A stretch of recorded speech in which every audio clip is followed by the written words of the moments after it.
Phải nói là người Việt Nam rất thích xem duyệt binh và diễu binh. Nhưng duyệt binh và diễu binh là gì? Có gì giống nhau và có gì khác nhau? Trước tiên, hãy nói về duyệt binh. Khung cảnh của một buổi duyệt binh thường sẽ như thế này. Đó sẽ là một buổi sáng, quảng trường Ba Đình rộn ràng tiếng nhạc quân hành, không khí nghiêm trang và đầy tự hào. Đó là lúc mà một buổi duyệt binh diễn ra. Hàng ngàn người lính trong những bộ quân phục gắn sao vàng. Họ có thể là những khối đứng ngay ngắn hoặc những người diễu hành qua lễ đài. Các vị lãnh đạo đứng trên cao, nhìn xuống đội hình thẳng tắp. Rồi chúng ta nhìn thấy có xe tăng, có pháo, có máy bay xuất hiện. Cảnh tượng ấy như một lời khẳng định chắc nịch, đất nước mình giàu mạnh và quân đội của mình luôn sẵn sàng. Còn diễu binh thì lại khác một chút, gần gũi và đông vui hơn. Không chỉ có bộ đội mà còn có cả công an, có cả dân quân, có cả học sinh, có cả công nhân, thậm chí có cả những người đại diện cho tầng lớp nông dân, ai cũng tham gia. Cả đoàn người sẽ đi qua đường phố, cờ đỏ sao vàng tung bay, tiếng vỗ tay rộn ràng ở hai bên. Có khi còn thấy cả những chiếc xe được trang trí đầy màu sắc đại diện cho các khối. Diễu binh làm mọi người cảm thấy ấm áp, gần gũi hơn và nhiều thành phần hơn, giống như cả nước, tất cả những thành phần trong cả nước cùng tham gia cười nói, cùng tham gia vào buổi hôm đấy và đầy tự hào. Như vậy là chúng ta phần nào đó đã hình dung ra sự khác biệt giữa duyệt binh và diễu binh. Duyệt binh hay diễu binh thì có một điểm chung, đó là đều thường vào những dịp đặc biệt. Ví dụ như các ngày lễ lớn như Quốc khánh mùng 2 tháng 9 hay là ngày thống nhất đất nước 30 tháng 4 khi cả nước muốn nhớ về những ngày lịch sử. Cả hai đều có những hàng người bước đều nhìn rất đẹp mắt và khơi dậy nên tinh thần yêu nước. Nhưng duyệt binh thì giống như một buổi kiểm tra nghiêm túc và để khoe sức mạnh của quân đội là chính. Còn diễu binh thì nó giống như một màn biểu diễn chung, ai cũng có thể góp mặt. Không chỉ có quân đội mà còn có công an, còn có cả quần chúng nhân dân nữa. Nói một cách đơn giản, duyệt binh là lúc quân đội khoe khí tài hoành tráng, còn diễu binh thì là khi tất cả các thành phần đều tham gia. Gần đây thì Việt Nam mình hay làm diễu binh hơn, và đó là một bầu không khí mà bao gồm không chỉ có quân đội, có cả công an, có cả các tầng lớp nhân dân nữa. Sắp tới sẽ có lễ diễu binh kỷ niệm 50 năm ngày giải phóng miền Nam thống nhất đất nước, ngày 30 tháng 4 năm 2025. Vậy lễ diễu binh này được tổ chức hoành tráng ra sao? Sáng ngày 30 tháng 4 năm 2025, trục đường Lê Duẩn, trái tim của thành phố Hồ Chí Minh sẽ chính thức biến thành sân khấu lớn nhất cả nước. Tại đây, trước hội trường thống nhất, lễ diễu binh diễu hành kỷ niệm 50 năm ngày giải phóng miền Nam thống nhất đất nước sẽ được tổ chức trọng thể. Không khí trang nghiêm hòa quyện cùng âm thanh hào hùng và những bước chân đều tăm tắp của hàng ngàn người tham gia sẽ tạo ra một khoảnh khắc thiêng liêng như một cuốn phim sống động về lịch sử được tua ngược trước mắt người dân cả nước. Sự kiện này có quy mô cực kỳ ấn tượng với sự tham gia của hơn 13.000 người. Trong đó có 35 khối thuộc lực lượng vũ trang và công an, đại diện cho sức mạnh quân sự và an ninh quốc gia. Cùng với đó là 11 khối đại diện cho quần chúng, công nhân, trí thức, học sinh, sinh viên và cả người Việt Nam từ nước ngoài trở về. Đặc biệt có khoảng 3.200 cán bộ chiến sĩ từ miền Bắc sẽ được điều động bằng tàu hỏa vào Nam, tái hiện phần nào không khí của những chuyến hành quân lịch sử năm xưa, lần này trong thời bình và bằng lòng tự hào. Một trong những điểm nhấn không thể bỏ qua chính là màn trình diễn của lực lượng không quân. Dự kiến sẽ có 13 chiếc trực thăng, 9 chiếc máy bay Yak 130 và 7 chiếc Su-30 Mk2 thực hiện đội bay chào mừng. Bầu trời thành phố Hồ Chí Minh hôm ấy không chỉ là nền xanh mà còn là phông nền cho những đường bay đẹp như mơ, thể hiện trình độ làm chủ bầu trời của không quân hiện đại Việt Nam. Trong khi đó dưới mặt đất, hàng loạt những xe hình khối khổng lồ sẽ lăn bánh với quốc huy, cờ Tổ quốc, cờ Đảng, chân dung Bác Hồ rồi biểu tượng 50 năm giải phóng miền Nam. Tất cả những hình tượng này sẽ sống động, chuyển động giữa lòng thành phố. Các khối duyệt binh sẽ lần lượt bước qua lễ đài chính với đội hình nghiêm trang đầy khí thế. Từ những chiến sĩ bộ đội trong quân phục truyền thống đến những nữ dân quân tay vung đều bước, rồi đến lực lượng công an sắc lạnh uy nghiêm. Mỗi khối là một chương lịch sử, một lát cắt về những lực lượng đã làm nên đại thắng mùa xuân năm 1975. Sau khi bước qua lễ đài, các khối sẽ chia làm 4 hướng di chuyển đến các điểm tập kết khác nhau, kết thúc một phần trình diễn quy củ và đồng bộ. Tuy nhiên không phải ai cũng có cơ hội đến gần đường Lê Duẩn để theo dõi sự kiện. Vì thế chính quyền thành phố Hồ Chí Minh đã lắp đặt 20 màn hình LED cỡ lớn tại các khu vực trung tâm để người dân có thể theo dõi trực tiếp.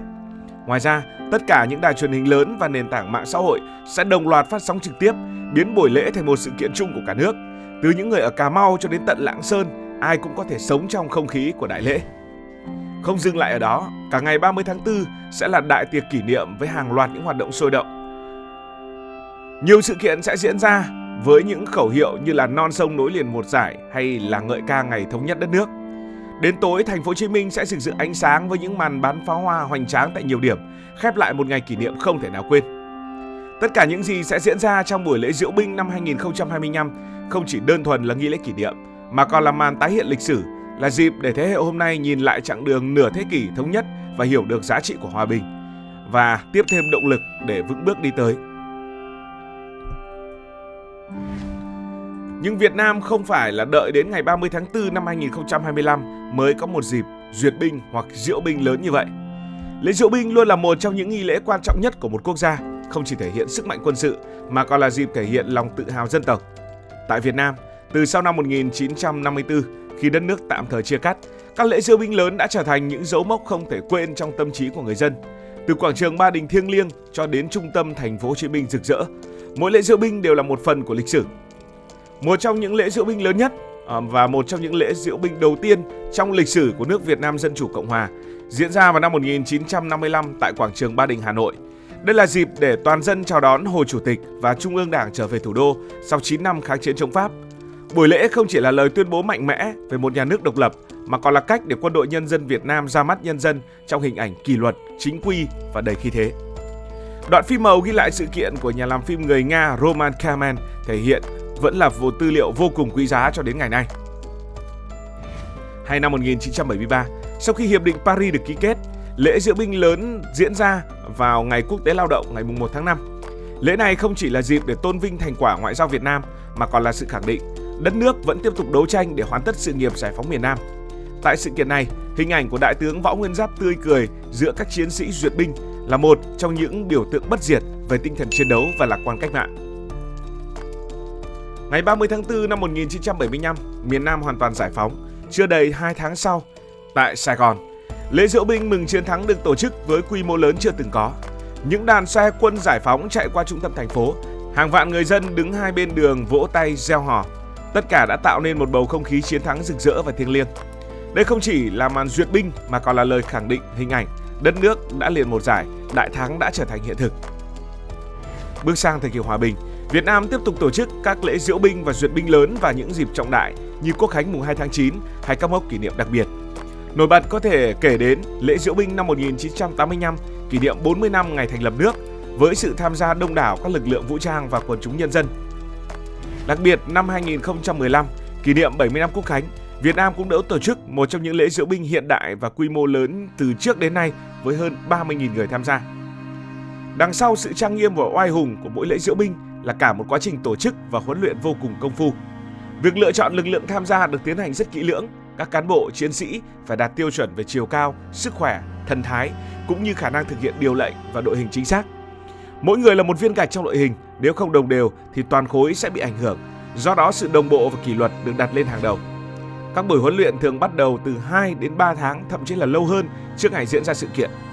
Từ những buổi luyện tập cá nhân chuyển sang tổ đội rồi hợp luyện quy mô lớn. Việc duyệt binh, diễu binh không chỉ là bước đều mà còn là nhịp, là thần thái, là sự hòa quyện giữa cá nhân và tập thể. Những người lính trẻ phải học cách giơ tay chào đồng bộ, quay đúng góc, giữ cự ly chính xác từng mm, như những bánh răng đồng hồ vặn một cách nhịp nhàng với nhau. Không chỉ huấn luyện kỹ thuật, các đơn vị còn tổ chức những hoạt động văn hóa, thể thao, sinh hoạt để gắn kết tinh thần đồng đội. Song song với đó là công tác hậu cần khổng lồ. Việc di chuyển hàng nghìn người từ Bắc vào Nam hoặc từ Nam ra Bắc trong một sự kiện nào đó đòi hỏi một chiến dịch phối hợp chặt chẽ, từ chỗ ăn ở, y tế, trang phục, vũ khí mô hình cho đến địa điểm tập huấn. Các đơn vị kỹ thuật phải dàn dựng thiết kế mô hình lên phương án truyền hình âm thanh, ánh sáng như một vở diễn ngoài trời kéo dài nhiều tiếng đồng hồ và phải hoàn hảo đến từng chi tiết. Tóm lại, mỗi lễ diễu binh, duyệt binh không chỉ là sự phô trương sức mạnh mà còn là bản tuyên ngôn sinh động về lòng yêu nước, sự đoàn kết và tổ chức kỷ luật. Cảm ơn vì đã quan tâm theo dõi câu chuyện này. Nếu cảm thấy thú vị, bạn có thể nhấn nút đăng ký kênh, bật chuông thông báo và chia sẻ. Còn bây giờ thì xin được nói lời chào tạm biệt.